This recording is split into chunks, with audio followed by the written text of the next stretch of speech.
Guys, here we are. Everything in Racing podcast. We've been talking about this for a while. Yeah. I'm Yeah, Ernie brother. Murphy. I'm Ernie Murphy. You're here with Nate I'm Nate Scheibner. Scheibner. Hey, I'm finally getting to where I can say that name right. You've almost said it correct like 3 times. It's Three great. times. I've got it wrote down. Yeah. I've got it Yeah. actually abbreviated. Yeah. Yeah. Scheibner. Yes. So we just want to welcome you, Nate. Welcome you as well. Yeah, appreciate all your time. Yeah, man. I'm glad that we finally got this started. You know. It started it's kind of like cars we were working on earlier today. Yeah.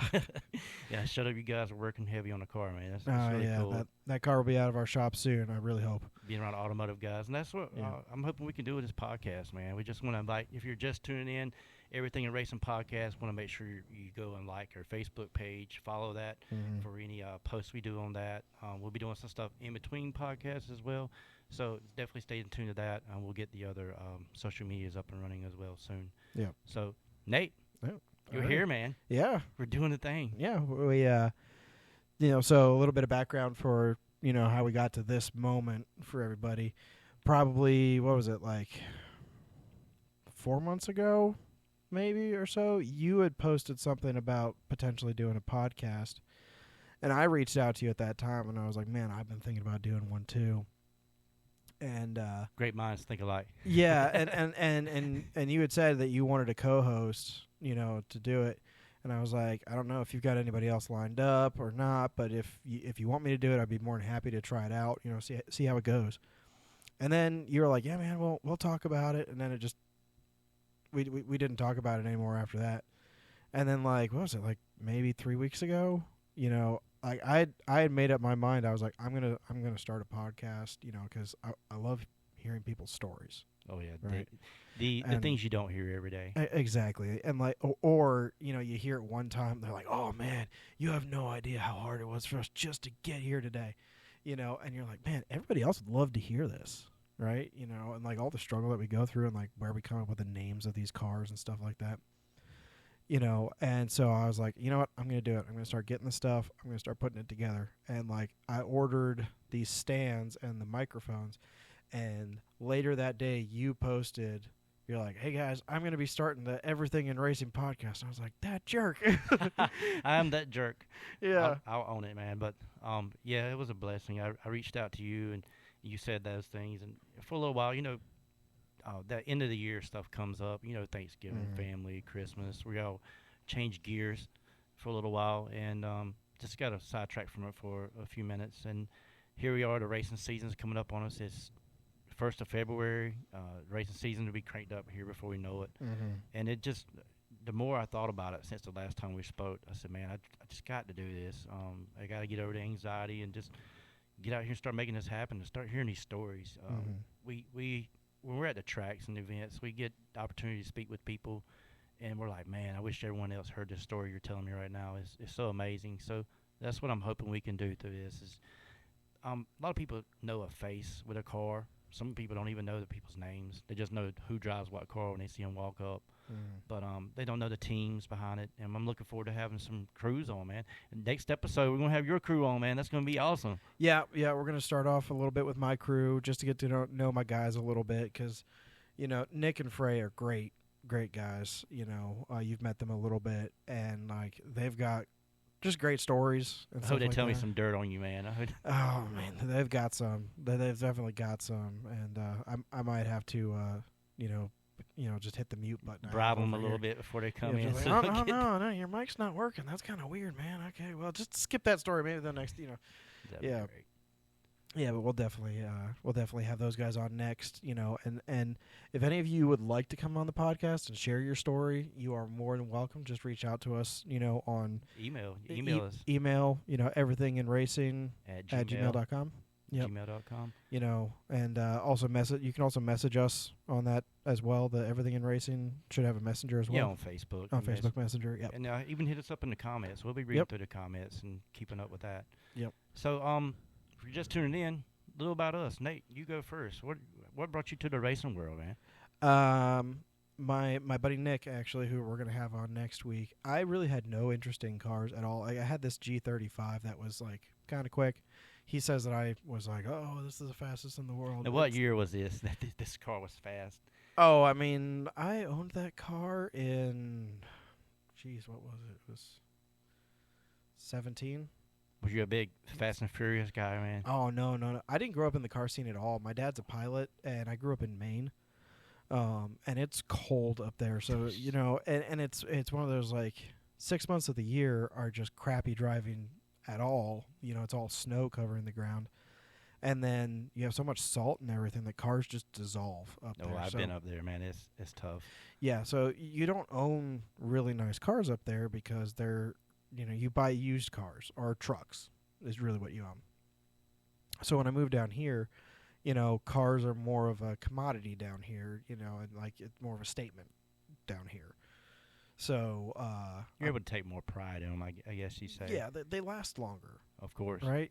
Like up in Maine, if you see 100,000-mile car, you're like, oh man, that doesn't have much long to go. Yeah. Frame's probably half rotten by now. Down here, like 100,000 is brand new. Yeah. Yeah. Yeah, I know up there, if you had a 100,000-mile car, it hasn't seen. You've had a couple of good winters Mm-hmm. because it hasn't been so much salt laid out. We have 4 seasons up in Maine. They're different from everybody else's 4 seasons. No, you're there. educating me on this now. So down here, we have spring, No. summer, fall, and winter. In one day. Yeah, it can all happen in one day. But, you have all those. And there's my Maine accent coming out a little bit. I don't say winter like most people. It's winter. But up there, we have winter. We have still winter. You have mud season and road construction. Those are your 4 Yeah, seasons. yeah. Right? And you'll call a friend, like probably around like the end of March or so. You'll call up and you're like, hey, man, how's it going? Oh, it's still winter up here. And you're just like, yeah, no, sounds about right. Yeah, I can hear the accent now. Yeah. I hide it pretty well because most people, like down here you have rednecks. Up there we have rednecks too, but it's a completely different kind. And, we sound real ignorant. So you made it down here, I guess. What brought you to North Carolina? Family. Family. A lot of my family had moved to this area. They got tired of winter. Yeah, they got tired of winter before I did. They all moved before I did. And then they were all telling me that it didn't snow down here at all. And I was a wimpy northerner. I hated the cold. Yeah, And, this past week, man, it's been brutal on me. I've been outside a lot. It's been What- killer. But what was really weird, the year I moved down here was that year that we got like that one like 13 inches of snow. You brought it with you, man. It was your fault. I was Anyone down here for tuning 2 in, weeks. it's his fault. Yeah. Nate's fault. I came down here and I was like, oh, it doesn't snow down here. This is great. And then within 2 weeks, we had You shoulda- 13 inches of snow. I was like, Should have got a smaller moving truck. So you didn't have room I for should have that. brought my snowmobile. I sold my Arctic Cat 3000 or Arctic Cat 1000 or whatever it was. So man. you're telling me something I didn't know about you. You're actually you've lived some fast stuff. Even we weren't in the cars. At 1,000, that had to be pretty stout. Oh yeah, I mean, Arctic Cats were fun, man. Oh yeah. I love snowmobiles. They're great, but I couldn't bring it down here with me. You You better- know? Yeah. I don't see you riding much around here. No. Well, they do have the guys that drag race them. Yeah. Actually, I've seen they that. put wheels on the front and then a slick on the back of it, basically, and it's Yeah, and that's sketchy. so you come down here. You had the G35, Mhm. and then how did you go from the G35 to having a Mustang, a winning Mustang? Thank you. Oh, by the way, tell folks about your channel or how they can find out about your car, man. or Yeah, your so program. I post most of my racing stuff to the Fast Plumber on my Instagram and on my YouTube page. I don't post as much as I should. I'm gonna get better at that. I swear, one of these days. Although I say that this next year is going to be a lot of building videos and stuff. We'll as- talk about that in the yeah, next episode. we'll get into that more in the next episode. But so I'm the Fast Plumber on YouTube and on Instagram, and I've posted a lot of my racing content there. But So you had the G35, Uh, and yeah. what happened? so I was looking at ways to go faster. I was like, Did some guy in a Civic just wear you out at a stoplight or something? oh no, I'd crush Civics, man. They didn't stand a chance in that thing. But it was more like if it went up against a V8 car at all, and this was all street racing.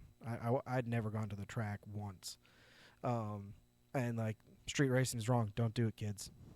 Don't do it, kids. And so I was like, oh, I want to get something faster. And I'll be honest, at that time, I did not have any brand loyalty at all. I was like, If it runs and if it it's runs not and it's leaking V8, oil, you know. it's So good. I knew a guy who worked at man, what was the place called? Auction Direct USA. It's kind of like a CarMax Oh, yeah. in this local area. And I messaged him and I was like, hey man, I'm looking to kind of upgrade vehicles here. I just got a new job, making a little bit more money. I was like, I want a V8 American-made muscle car. I was like, I really don't care if it's a Dodge, if it's a Chevy, or if it's a Ford. And I was like, I'd like it to be 2015 or newer because I knew just the engines were better and, you know, creature comforts and stuff like that in the car. And I was like, and I want it to be black. And he goes, okay, what's a secondary color? I said, black. That's it. That's the only. If there's a more black version of black, I want that one. Oop. You know, and so he's like, okay. And he calls me like 2 weeks later, and he sends me a link for a car that was on his lot. And he goes, hey, I've got this 2015 GT Mustang Performance Pack Edition, Mustang Fords. black on black. I've never seen a Ford Mustang at a track anywhere. Go Yeah, I ahead. know. You know, black Ford Mustang at a track, S550 Ford Mustang at a track. You know, there's only like 30 of them at every event. But you know, I went there, looked at it. The car was immaculate. Nick went with me. You know, it really was. Like the two previous owners had taken really good care of it. It only had 30,000 miles on it when I bought it, and I bought it for 25,000. That's So really good. that was it was a really, really good deal. So wrote the paperwork. Never driven a manual. That was a big learning curve for me. Drove it off the lot, and you know, just I'd love to see video of that. oh, dude, it was painful. How many times you choke off getting out of your Twice. Twice. I twice leaving the place, you know, and then They say if you want to learn how to drive a manual, let someone leave you on a dead end road and hand you the keys and say, "Good luck," and you'll figure it out. yeah. Well, and like, A clutch later, but you may figure. yeah, you'll figure it out eventually. You know, I went through a couple clutches on that car.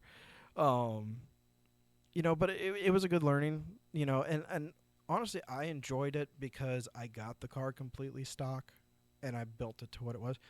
2 weeks after I'd bought the car, I was at the drag strip with it. I don't know. Have you ever watched any videos from it? It's Just a Six. He's on YouTube. I can't say I have. He was. I will now. Yeah, I mean he still posts stuff, but several years ago, before I bought the Mustang, kind of what encouraged me to go that direction was they had a YouTube call out at Galat, where a bunch of YouTubers, Street Speed 717, Guitar Galot Armageddon, Motorsports. That's Benson, North Carolina. Benson, North Carolina. It's Just a Six. A lot of channels were out there. Cletus was invited to it. He wasn't able to show. They were at a event in Texas at that time. You have a guy to stay busy, Yeah, that guy stays really busy. especially with Freedom Factory. I know. But I went out to that and I was like, oh, these are all just like regular cars, and like this is a lot of fun, and like I want to try this. So like Gavin was hosting. That's the guy who is Just a Six. Gavin. He was doing an event down in South Carolina at a drag strip. So I just bought this car. I drove it all the way down there. And I made my first passes down a drag strip, and it was awful. I did absolutely awful. I think my first 8th mile pass was a 13.7. Wow. Yeah, like if you don't know anything about racing, well, first of all, I don't know why you're here, but welcome. That's what we're here because I don't know. There's a lot of things I know about racing, but I'm going to be the guy that's dumb and learns a lot of this stuff with you guys. So there's a lot from nitrous and turbos and superchargers and trans brakes and everything there is to learn, and we're hoping some of the guests that come on here, that's part of why we're doing this, just to help us. There's sometimes I feel dumb to even ask questions because I just don't know it, and I don't want to be embarrassed in front of these guys. Yeah. But there's so much knowledge, and a lot of racers, unless they're in the heat of the competition, I mean, they're making rounds. I mean, if they've lost out, but if they're making rounds, I mean, that's not the best time to come ask them. But majority of them, they'll speak with you and help you to learn stuff. Yeah. I mean, obviously, like in every sport, you're going to have those characters that are like, I'm better than everybody else and don't talk to me, you know. But most racers in general are very like, come talk to me. I want to tell you about my car because, you know, we take pride in these hunks of metal, you know. So, what about you, man? What really got you into the racing scene? Well, just real quick to finish on that. Okay. So you did you did your first runs at the track, South Yep. Carolina, and went from there. What Well, got you to where you are now? So here's the problem with drag racing. Give me the Cliff Notes version. Yeah, here's the problem with drag racing, right? The first time you go drag racing, your very first pass, you're going to be slow and you're going to be awful, right? Unless you're just some like amazing person that we've never met before. But the problem is you paid for the day, right? And it's unlimited passes when you've paid for it. So you're going to go up there again because you paid for the day, right? And that second pass, you're going to do slightly better. Just slightly better. And that's the problem. That's the hook that gets you, right? Because you're just like, oh, I did better. Maybe I could go up there and try it again. Or you're going to be like Brian Spillner and say, I almost had him.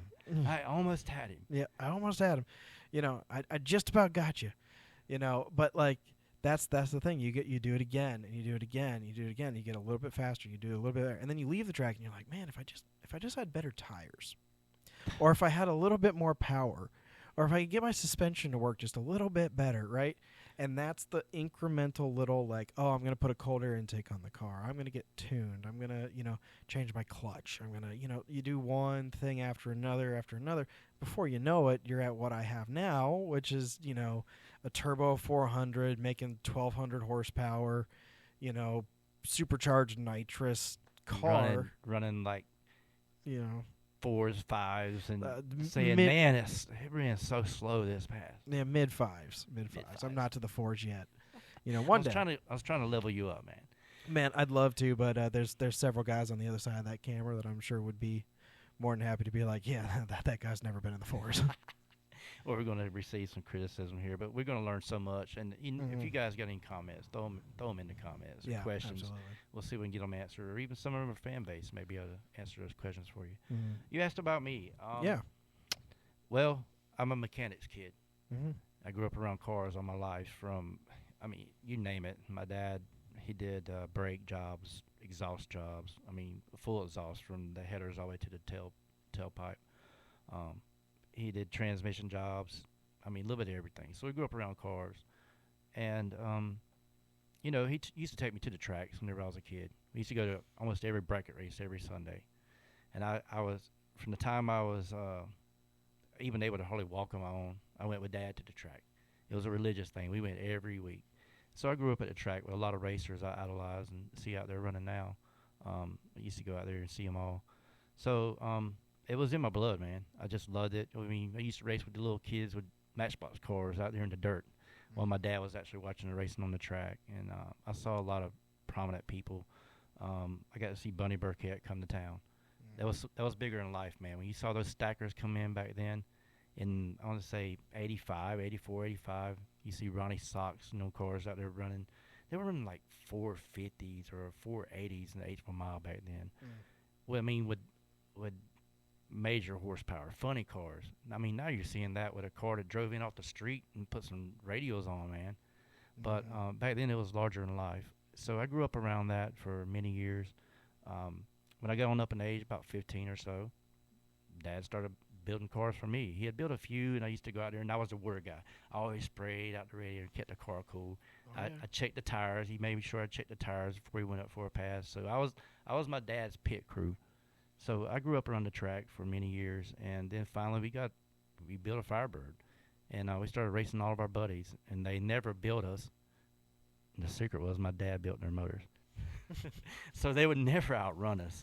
He would even tell me, he said, they're never going to outrun us. Yeah, you're never going to give your competition something better than what you're running. I'm like, Dad, why are they not going to outrun us? He said, because I know how much clearance they have. I know the parts. They don't have enough stroke to outrun us, and they never will. He said, unless they really want to spend some money with another builder, they're never going to outrun us. Mm-hmm.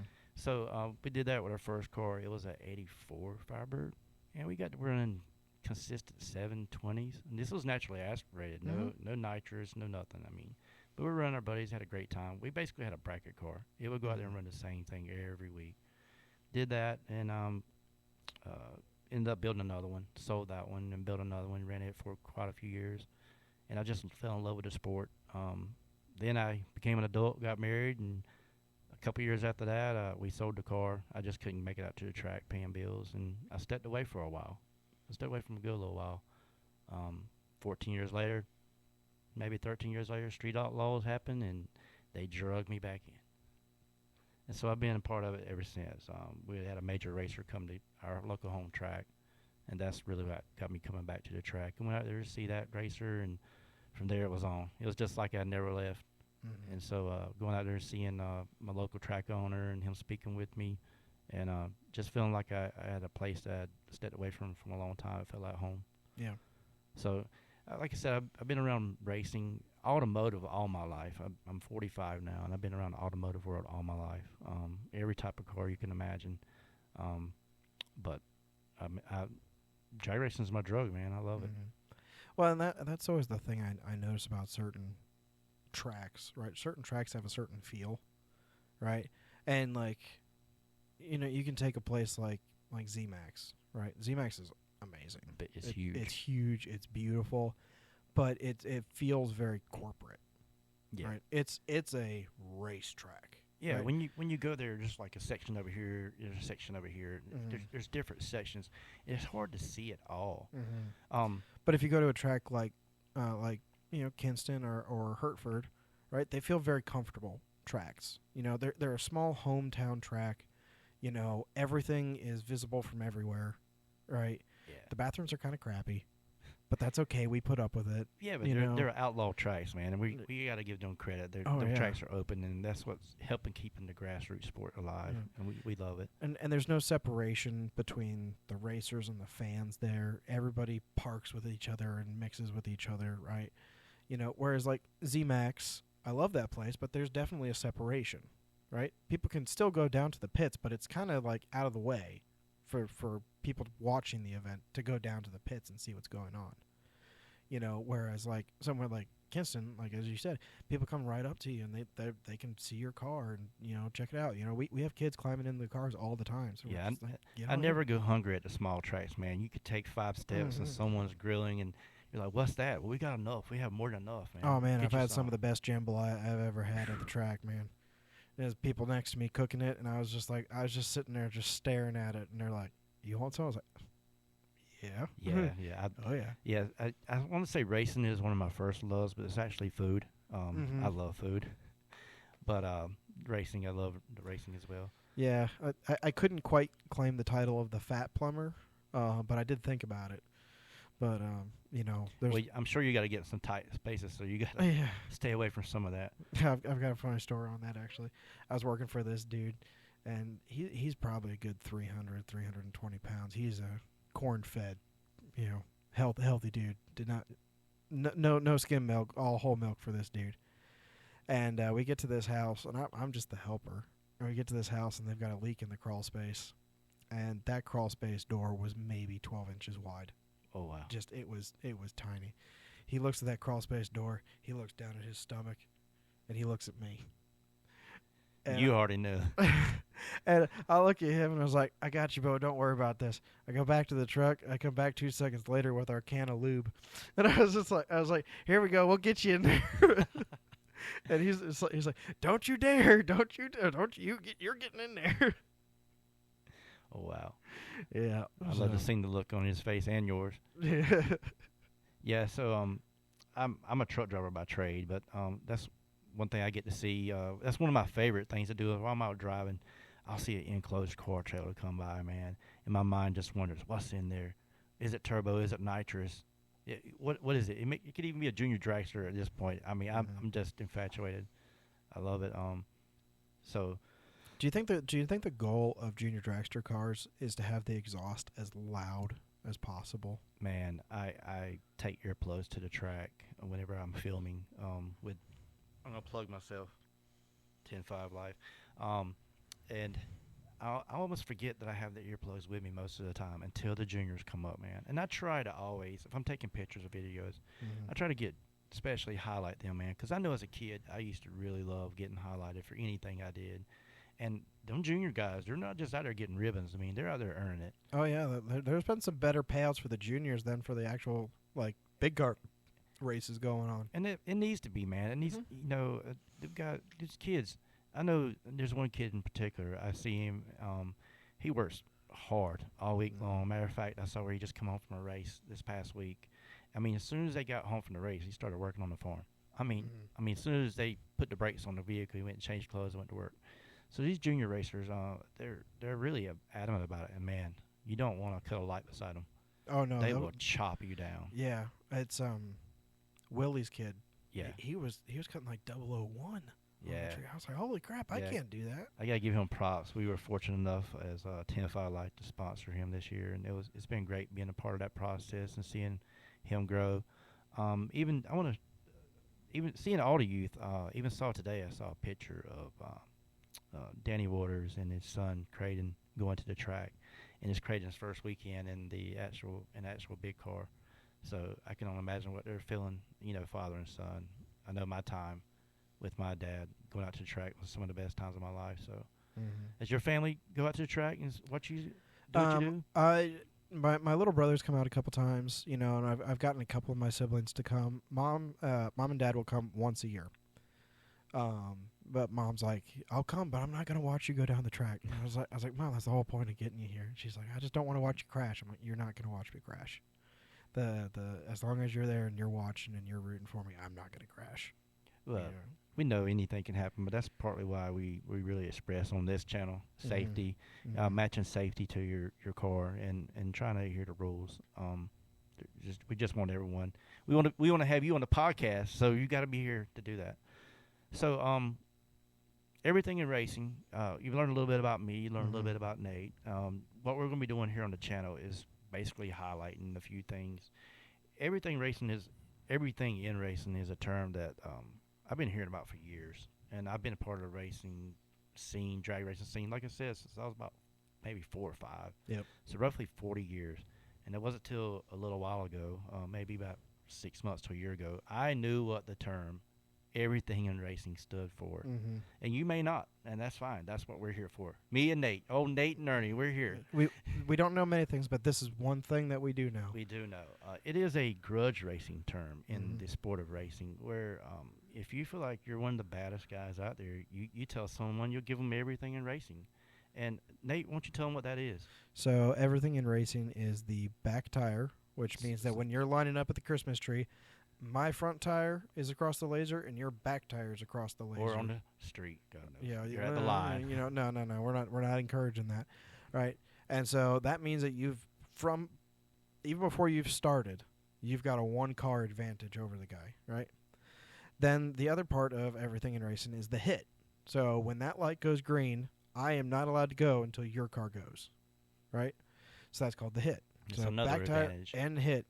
And then another advantage you can try and ask for is the clear, which means I might beat you, but if my entire car doesn't clear your car, like if any part of your car is in the range of my car going across the finish line, you win.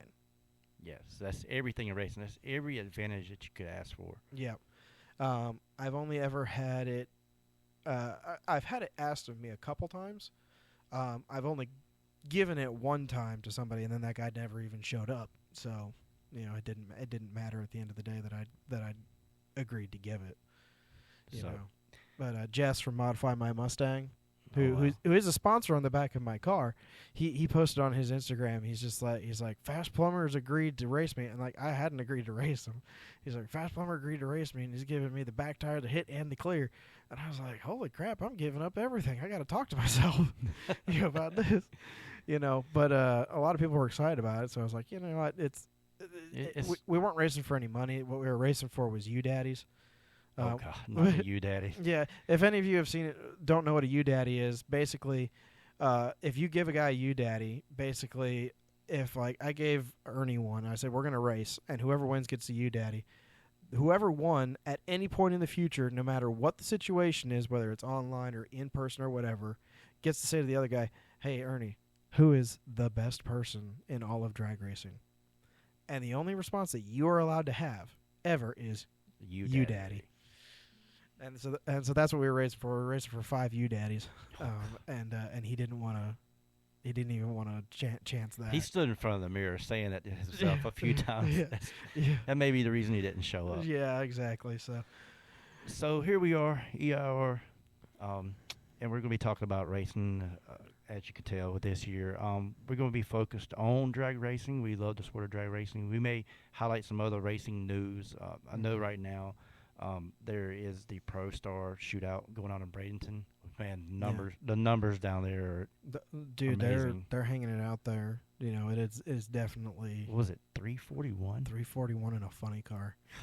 You know, that guy went out in second round. He didn't even make it to the finish. Wow. You know, he that was in testing or in qualifying that he did that. So he qualified number 1. That's news. That was the first race NHRA wasn't supported. Yeah, so this was a race that there's the Pro Racers Association is basically a union basically for the NHRA racers, right? Okay. They're all part of it. They have their own elected board and leader and stuff like that. It's basically to have a person to negotiate with the NHRA, right? Instead of like 60 racers all complaining about stuff, it's only one guy complaining about it. It makes it easier. It makes it a lot easier. And so every year they decide they have a testing week. Well, they'll rent out a track so all the racers can come and test. Well, this year they decided, you know, we're not just going to test. We're actually we're gonna do our own event. We're going to host our own event. We're going to invite people, and we're going to put up a lot of money to win.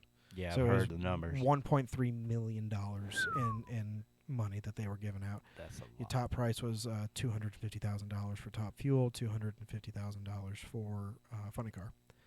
That's amazing. That's a good way to kick off the year. Yeah, I know. They got plenty of sponsors in and stuff like that, too. But what was funny was the reaction of the NHRA was to, like, penalize a bunch of guys. Like, any little rule infraction, and they were, like, way over-penalized on it. You know, because the NHRA is like, hey, we don't want you guys figuring out you can do events without us. Yeah. You know. And, dude, that place was packed. Yeah, I've seen some pictures, man. I saw Cletus, he did an aerial picture, man, and he said this place is about to overflow into our racetrack, Freedom Factory. So, yeah, that's big news, man. Also on this channel, we're definitely going to be talking a lot about radio racing, some no prep racing, back at the track. I'm a huge fan of 10.5. Nice shirt, by the way, man. Oh, yeah, I know, right? Who gave you that shirt, man? That's some ugly guy I met at the track. Them ugly people, man, they'll sneak up on you and say, hey, man, you want to give me $20 for this shirt? Yeah. You give them $20, they'll walk away. I think you even threw in a sticker with it, too, but you said I had to put it on my truck. That's a good deal. It's a good deal. I would have paid him to walk away. I'm pretty sure you almost ran me off the road one time, actually. Driving down the road, you were trying to see if that was your sticker on the back of the truck. It might have been. Yeah. Pulling into the Circle K. Man, that Circle K. We were actually on the way back from a race. Where were we at, Rockingham? We were at Rockingham for David's no prep race. Man, we stopped in there, me and my wife and my son, and we saw your trailer, and we saw the sticker. I was like, I think that's who I think it is. So as soon as we did, we pulled in right behind you, and went in there. After you left, I got something to eat out of there. Man, it was the worst. It had gone.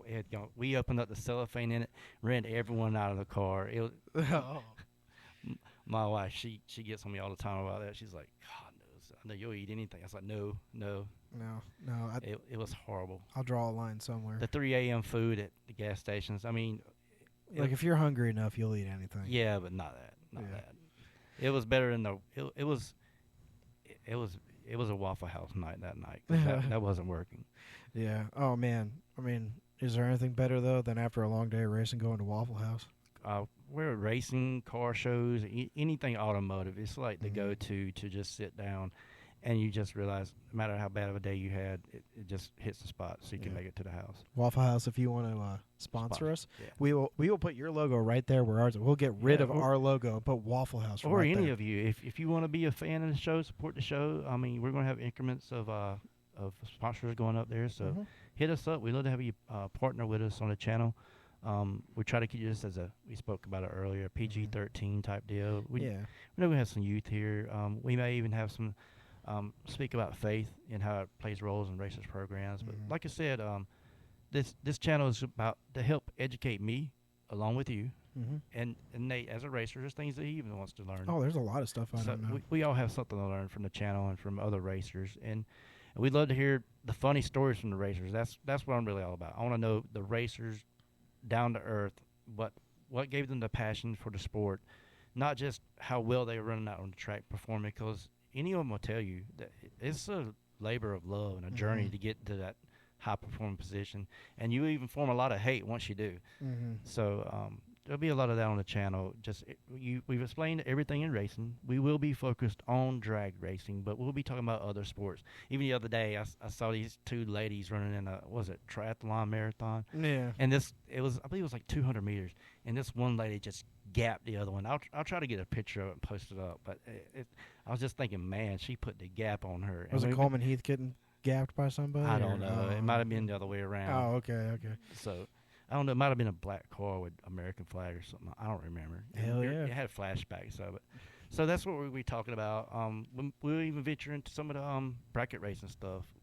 We heard some stories this year, some great stuff going on with that, and even some new tires. A new tire coming out. Mm-hmm. Nate will get the lowdown about it. So, oh yeah. I'm looking forward to it, man. Bringing out some news, helping you guys get to know the racer, not just the car, and looking forward to partner with some great sponsors in this deal. Yeah. And if you guys got some questions for us, you got a guest you'd like to see on the show, definitely hit us up. Mm-hmm. Yeah. Oh yeah. If you want to come on, or if you got someone you'd recommend to come on, like, we want to hear your stories. Come on in the house. Come in the studio. Sit down. Yep. Come sit down. You know, we might even feed you. Yeah. Oh yeah. My wife fed you pretty eat. good this evening, didn't she? Yeah. That was great. Yeah. But good deal, man. I'm looking forward to it. Everything in racing is. We want you to, once again, go check out our Facebook page. Make sure you like and subscribe. Hit that bell notification so you can know when we post. And we're looking forward to doing this ride with you. Yeah. All right, man. Hey, don't forget to be kind. Be kind. All right. If you can't be good at it. There you go. Talk to you later. Next time, brother.